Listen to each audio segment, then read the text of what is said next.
What would poker be like if it was played with two decks combined into one? Well, with one deck, the number of ways to build a standard 5-card poker hand is about 2.5 million. And if you think doubling the size of the deck would simply double this number, think again.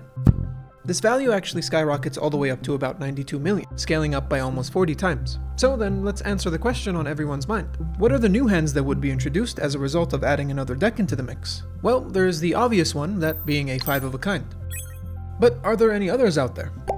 Well, to figure out how new hands are formed, it might be a good idea to examine the current list of poker hands. See, in poker, a lot of the stronger hands are nothing more than byproducts of previous hands. A full house, for example, is just a 3 of a kind combined with a pair, while a straight flush is just a flush combined with a straight. So what we're really looking for here are already existing hands that we can now combine together in a way that wasn't possible with only one deck. And what do you know, there are two hands that can be created this way. A pair flush and a 2-pair flush. Okay, we have ourselves 3 new hands.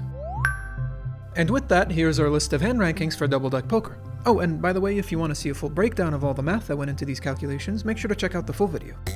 Anyways, after dividing the count for each hand by the total number of possible 5-card hands and then multiplying by 100, we get the corresponding probabilities.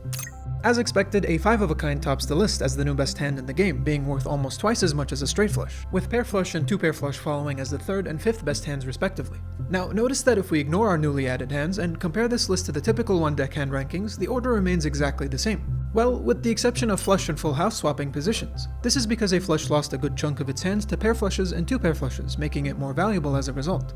When looking at the probability change going from one deck to 2, we'll find some pretty unusual results. All the hands with at least one pair of repeating ranks saw a boost in probability, while those consisting of 5 distinct ranks all saw a dip. But, why though? Well, notice that with one deck, there's only one way to build any particular hand. But after throwing in a second deck, each card in hand can now be switched out for the other copy of itself. Meaning the number of ways to build this unique hand jumps all the way up to 2 raised to the power of 5, or 32.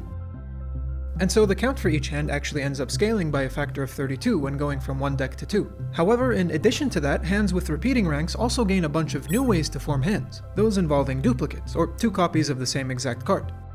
So, does that mean that combining more and more decks together will eventually lead to hands with 5 distinct ranks to rise to the top of the rankings? Well, make sure to check out the full video to find out. No, really, we managed to push the number of decks to the absolute limit.